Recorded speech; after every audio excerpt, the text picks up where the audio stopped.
UP की bureaucracy में अचानक से परिवर्तन हो गया, वो भी चुनाव आयोग के निर्देश के बाद। हालांकि इससे पहले 2022 का चुनाव हुआ, उससे पहले लोकसभा के 2019 के चुनाव हुए, लेकिन कोई ज़्यादा परिवर्तन ब्यूरोक्रेसी में हुआ नहीं था। लेकिन इस बार 2024 के लोकसभा चुनाव में चुनाव आयोग ने यूपी के गृह सचिव को अचानक से हटा दिया। जब यह खबर उत्तर प्रदेश में सार्वजनिक हुई तो ब्यूरोक्रेसी में काफ़ी हलचल मच गई, क्योंकि यह आदेश 19 मार्च को आया और इस आदेश के तहत उत्तर प्रदेश के प्रमुख सचिव गृह संजय प्रसाद को हटाना पड़ा। इसी बीच एक हलचल और बढ़ी। पंचम तल में जो अफसर हैं उनके बीच कार्य के विभाजन का एक नया आदेश जारी हुआ, जिससे इस बात का खुलासा हुआ कि मुख्यमंत्री के प्रमुख सचिव संजय प्रसाद को 16 मार्च को ही हटा दिया गया था। यानी कि वो प्रमुख सचिव मुख्यमंत्री पद से पहले ही हट गए थे।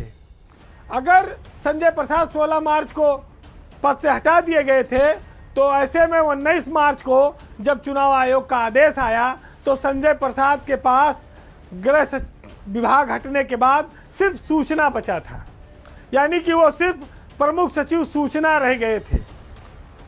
लेकिन जब आयोग ने उनको गृह सचिव पद से हटा दिया तो उसी रात सरकार ने उनको फिर से प्रमुख सचिव मुख्यमंत्री पद पर तैनात कर दिया। ये साबित हो गया कि वो मुख्यमंत्री योगी आदित्यनाथ के सबसे भरोसेमंद अफसरों में शुमार हैं। उनको प्रमुख सचिव मुख्यमंत्री पद पहले क्यों छोड़ना पड़ा, इसको लेकर कुछ कहानियां चल रही हैं। चर्चा ये थी कि जिनके पास दोहरा चार्ज है उन राज्यों में एक पद से उन अफसरों को हटाया जाएगा।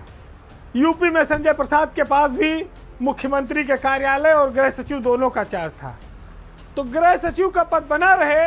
इस वजह से लोग कहते हैं कि प्रमुख सचिव मुख्यमंत्री के पद से उनको हटाया गया था। लेकिन जब आयोग ने उनको प्रमुख सचिव गृह पद से हटा दिया तो सरकार ने उन पर फिर से भरोसा जताते हुए उनको मुख्यमंत्री कार्यालय में वापसी करा दी। तो ये दोनों पदों को लेकर कुछ कहानियां थी जो सार्वजनिक नहीं हो पा रही थी। वैसे ये साफ है कि जिस अफसर के पास इतनी बड़ी जिम्मेदारी हो, मुख्यमंत्री के साथ लंबे समय से वो काम कर रहे हो, उनका अचानक से हटाया जाना उचित भी नहीं है। और चुनाव के मौके में वैसे भी कोई बहुत नीतिगत फैसले या काम होते नहीं हैं। अब नया गृह सचिव किसे बनाया जाए, ये एक बड़ी कहानी शुरू हुई। चुनाव आयोग ने सरकार से कहा कि 3 नामों का पैनल 24 घंटे के भीतर भेजिए। तब तक चीफ सेक्रेटरी को गृह सचिव का चार्ज दे दिया। सरकार ने आयोग के निर्देश पर 3 ऐसे अफसरों के नाम का पैनल भेजा जिसमें दीपक कुमार सबसे सीनियर थे।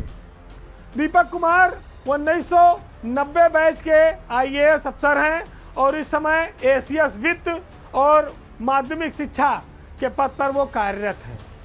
दीपक कुमार के साथ आलोक कुमार का और PWD के प्रमुख सचिव अजय चौहान का नाम भेजा गया।